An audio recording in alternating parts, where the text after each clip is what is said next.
Good morning, my kindergartners, first graders, and second graders. Welcome to another week of library on YouTube, and welcome to Earth Week. This week we're going to be celebrating Earth's birthday, which is on Wednesday, April 22nd.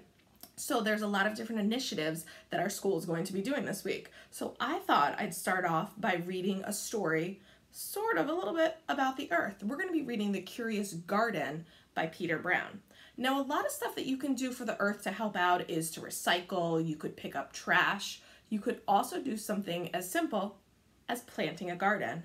I hope you enjoy the story this week. We're going to read the story, then we're going to listen to an amazing song by Emily Arrow. We listened to her when she sang the Dot song. She's going to sing us a song about the Curious Garden, and then I'm going to tell you about the different ways that you can celebrate the Earth this week and different things that you can do. Don't forget, like always, to send me a picture. I'm going to be creating a great slideshow at the end of this week with all of our Earth Week celebrations, so I hope you enjoy. The Curious Garden by Peter Brown. Take a look at the picture on the front cover. Do you think it looks like a garden? Is it a garden that you would want to visit? Is it someplace that you would want to go?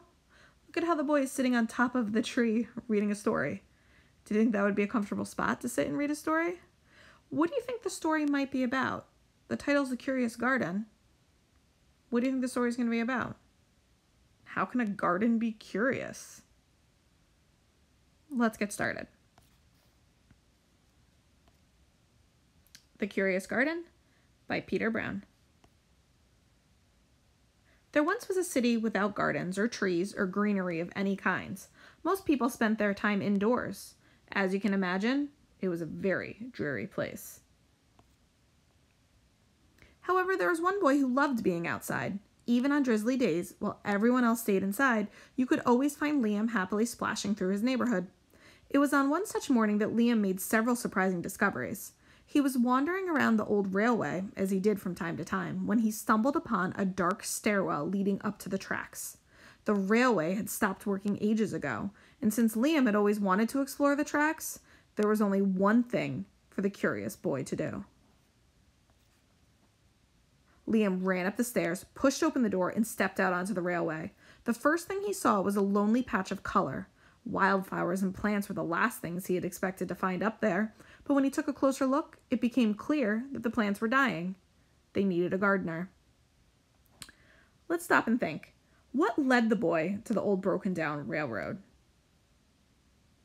Would you have been curious? And if you saw an opportunity to go visit somewhere you'd never been before, would you have gone up the stairs, pushed open a door, and stepped out into the unknown? Let's see what happens next.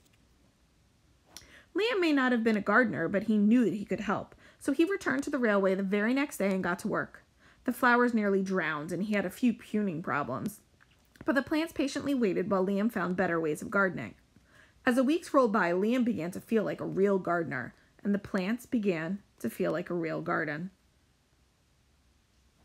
Most gardens stay in one place, but this was no ordinary garden. With miles of open railway ahead of it, the garden was growing restless. It wanted to explore. The tough little weeds and mosses were the first to move.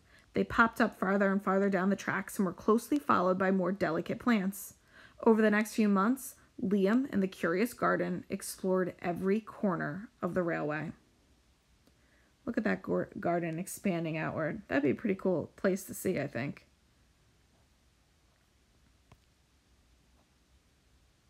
Oh, look at his garden.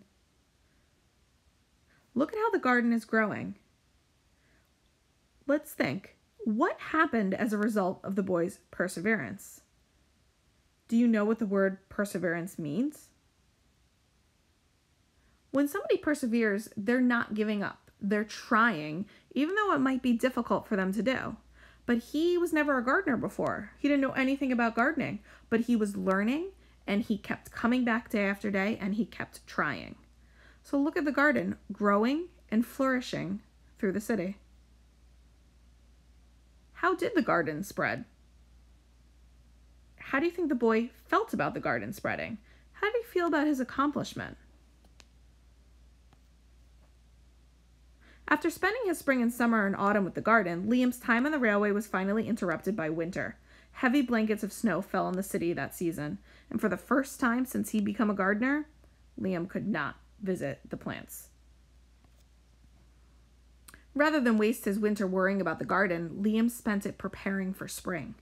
After 3 cold months, the snow finally began to melt, and Liam rolled his new gardening gear over to the railway. Oh, so look at that. He's in the window and he's reading a story. He must have been reading a story about gardening, because look at all those supplies that he gathered. And now he's going back to the railway. Winter had taken a toll on the garden, but thanks to Liam's planning, his handy new tools, and a little help from the sun, the plants soon awoke from their winter sleep. Look at in that last picture. What is Liam doing to the plants? Singing a song. Have you ever tried singing to a plant? I wonder how that would make them feel. The garden had always wanted to explore the rest of the city, and that spring it was finally ready to make its move. Once again, the tough little weeds and mosses set out first.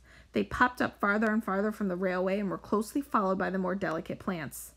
The garden was especially curious about old forgotten things. I love the gardening going into the old car. That's pretty cool. A few plants popped up where they didn't belong. Others mysteriously popped up all at once. Do you think that old man was surprised to open his door and find a plant there? But the most surprising things that popped up were the new gardeners. Look at all those people. How do you think the people felt in the how do you think the people in the city felt about the garden?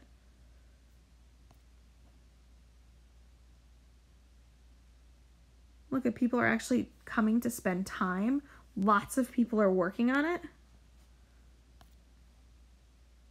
Many years later, the entire city had blossomed. But of all of the new gardens, Liam's favorite was where it all began. Wow. Take a look at that city. What do you think would be some of the benefits of having such a beautiful garden in the city? What do you think might have happened to the garden while the boy was unable to visit it? Yeah, there were lots of other people that were stepping in to take care of it after a while, right? Author's note. It often seems impossible for nature to thrive in a city of concrete and brick and steel. But the more I've traveled and the closer I've looked at the world around me, the more I've realized that nature is always eagerly exploring the places we've forgotten. You can find flowers and fields and even small forests growing wild in every city. You just have to look for them. On the west side of Manhattan, there's an old elevated railway called the High Line. Its trains rumbled high above the city streets for decades, but in 1980, the High Line was shut down and forgotten. Without people and trains getting in the way, nature was free to redecorate. Over the years, the rusty rails and gravel slowly gave way to the wildflowers and trees. And if you look at the railway today, you'll see a lush garden that curves above the streets and between buildings. From grass bursting through cracks in a sidewalk or a tuft of goldenrod clinging to a brick wall to a meadow winding along an abandoned railway, nature can thrive in the unlikeliest of places. All of this made me curious. What would happen if an entire city decided to truly cooperate with nature? How would that city change? How would it all begin? Peter Brown.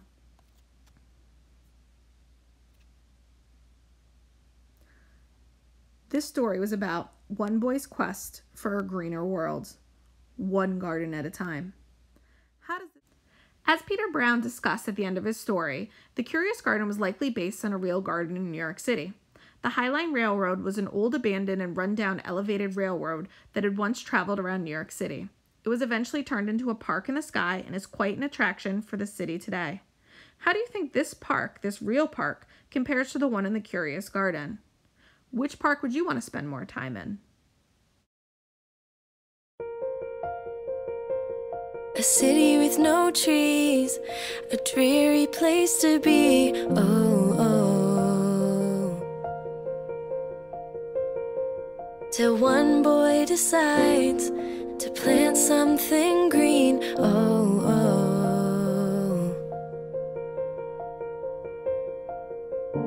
And he sings to the flowers for hours, and he gives them power. It's a curious garden growing on the railways, a curious garden wanting to explore, a curious garden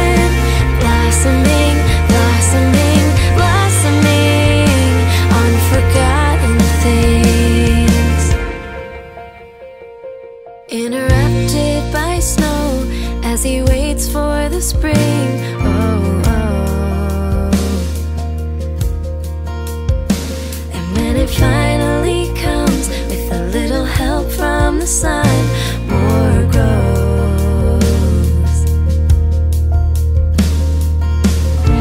And he sings to the flowers for hours. He gives them power.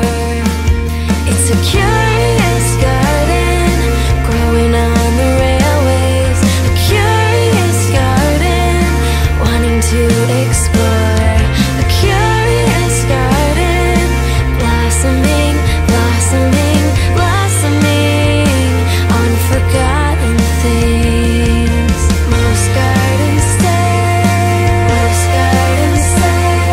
in only one place, in only one place. And this one keeps growing, this one keeps growing. It's a curious garden growing on the railways. A curious, curious garden. Oh, a curious garden growing on the railways. A curious garden wanting to explore. A curious garden blossoming, blossoming, blossoming on forgotten things. A curious garden. A curious, curious garden. A curious garden blossoming, blossoming on forgotten things. A city with no trees, a dreary place to be. Oh, oh. Something else to do that's especially fun is to try it with a partner. On the part that goes blossoming, blossoming, blossoming, one partner will go blossoming, the other partner goes blossoming, and then together you make a burst, blossoming. Try it.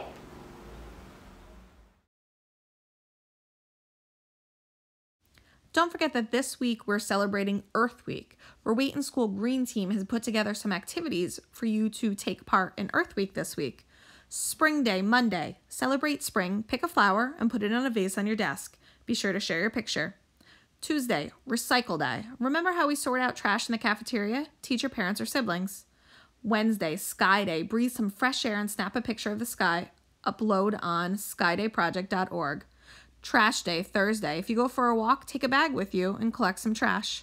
Green Fun Friday. Dress in green or make a fun hat out of recyclable materials. Be sure to share pictures with Mr. Pennington or myself for a special Earth Week slideshow to be shared shortly.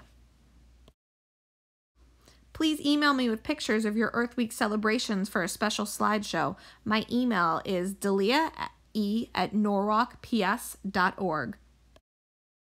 Thanks for tuning in to this week's Read Aloud. I miss you all. Stay healthy, and I'll catch you guys again next week. Bye for now.